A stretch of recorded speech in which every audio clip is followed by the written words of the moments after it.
Just मेरे पीछे अगर आप देखें तो वह है समुद्र नारायण मंदिर, जो कि मैं अभी तक नहीं गया हूँ। और ये लहरें देखो, जब आप वॉकवे पे चल रहे होंगे ना, सीगल्स की आवाज़ आपको रोमांचित कर देगी भाई।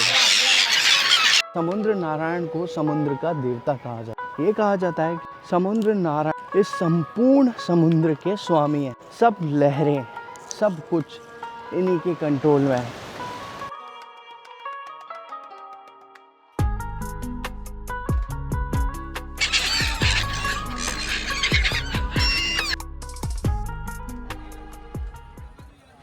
दोस्तों, हम लोग हैं अभी कृष्ण नगरी द्वारिका।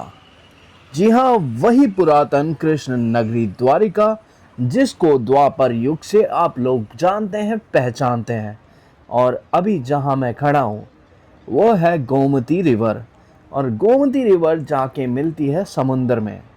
आज हमारा लास्ट दिन है गुजरात सीरीज़ का, तो आज आप लोगों को बहुत कुछ दिखाएंगे। यहाँ से सबसे पहले आप दर्शन करेंगे द्वारिकाधीश मंदिर के, सुदामा ब्रिज के। तो चलिए आज के अध्याय को शुरू करते हैं।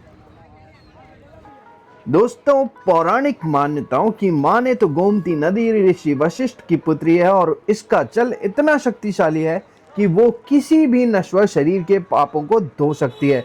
इसलिए यहाँ पे लोग आकर के डुबकी लगाते हैं, और यही नदी आगे जाकर के अरब सागर में जाकर मिल जाती है।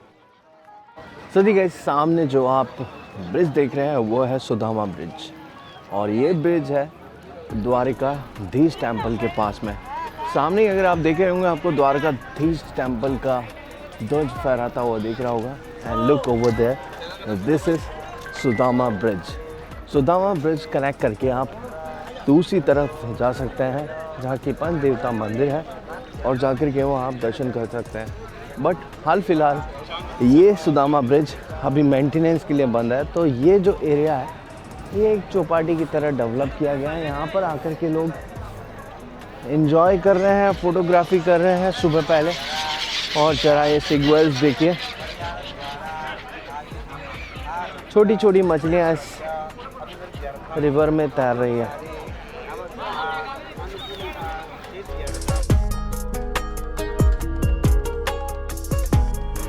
So guys, just check it out this view.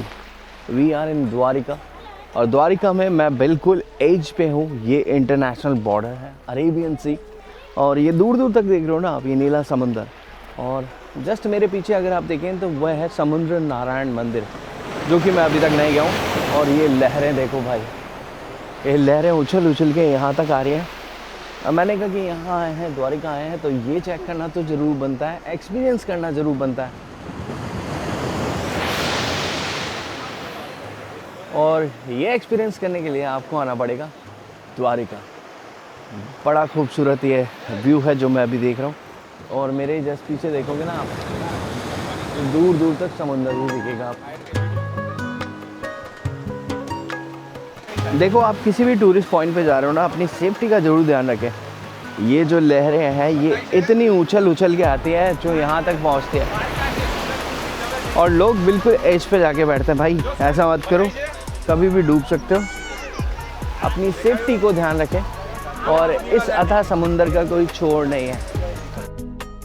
दोस्तों, सामने जो आप मंदिर देख रहे हो ये है समुद्र नारायण भगवान का मंदिर, जो कि द्वारिका में है। और समुद्र नारायण को समुद्र का देवता कहा जाता है।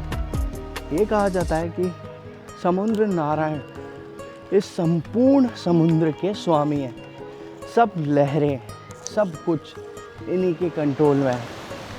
और अगर आप इस तरह के मंदिर को देखना चाहते हैं तो आपको द्वारिका आना पड़ेगा। द्वारिका आने के बाद आपको समुद्र नारायण के दर्शन होंगे। अब ये मंदिर कितना पुराना है वो आप देख करके आइडिया लगा सकते हो कि ये इतना पुराना है। ये विजय पताका लहराते हुए ऊपर, और इस विजय पताका का मतलब ये है कि ये संपूर्ण समुद्र इनके अधीन है। वाह।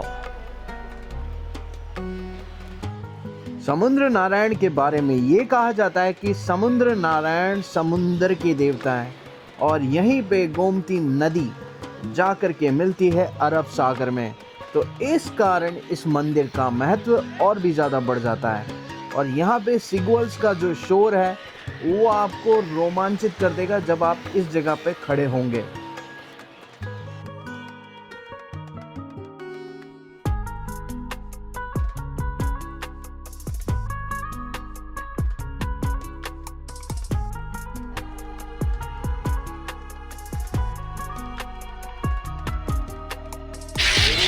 जब आप वॉकवे पे चल रहे होंगे ना, सिग्वल्स की आवाज़ आपको रोमांचित कर देगी भाई।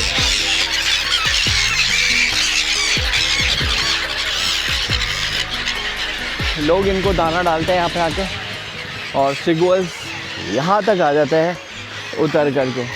वैसे तो ये पूरा क्षेत्र जो है सिग्वल्स के अधीन ही है। और वो जो सामने आप सुदामा ब्रिज देख रहे हो, इसको क्रॉस करके यहाँ पे मिनी आइलैंड पे जा सकते हो, वो के सामने है।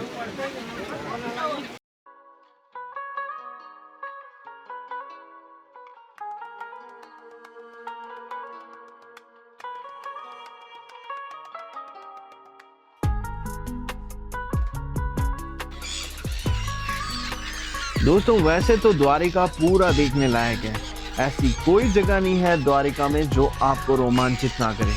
मगर ये जो समुंदर है, ये अथाह जल राशि और ये सिग्वल्स का शोर मेरे जैसे नेचर लवर को अपनी ओर अट्रैक्ट करता है। हालांकि अभी हमें सामने की तरफ जाने की अनुमति नहीं है क्योंकि सुदामा ब्रिज का काम चल रहा है। अगर अनुमति होती तो मैं ज़रूर आपको वहाँ जा कर के वहाँ से आपको इस घाट का व्यू दिखाता। और ज़रा आप देखिए, ज़रा ऊँट की सवारी का जो आनंद ले रहे हैं ना लोग यहाँ पे, ऊँट की सवारी वो भी गोमती नदी के अंदर, और इसीलिए कहते हैं ये है इनक्रेडिबल गुजरात।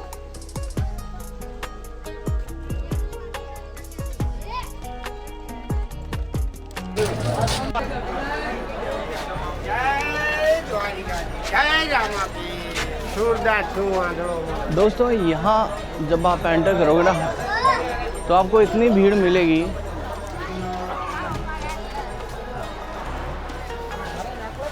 पूरे इंडिया से लोग आते हैं यहाँ पे दर्शन करने के लिए।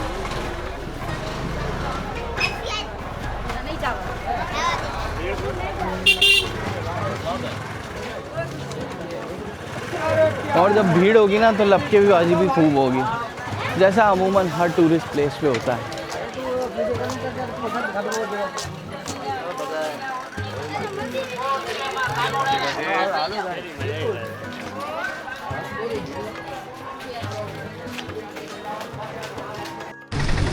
Hello ji guys, welcome back to Garo Soni vlogs. तो हम लोग थे गुजरात और अभी द्वारिका से हम लोग निकल रहे हैं वापस अपने घर के लिए। तो ये है द्वार जो कि कहलाता है मोक्ष द्वार, और बहुत ही खूबसूरत ये द्वार है। अब इसी द्वार के थ्रू हम लोग वापस अपने घर के लिए निकल रहे हैं। तो रास्ते में मिलते रहेंगे, बहुत सारी बातें होगी। और भाई द्वारिका में बहुत मज़ा आया, इतना मज़ा आया कि मैं एक्सप्लेन नहीं कर सकता हूँ वर्ड्स में। तो चलो अब मिलेंगे सीधे रास्ते में।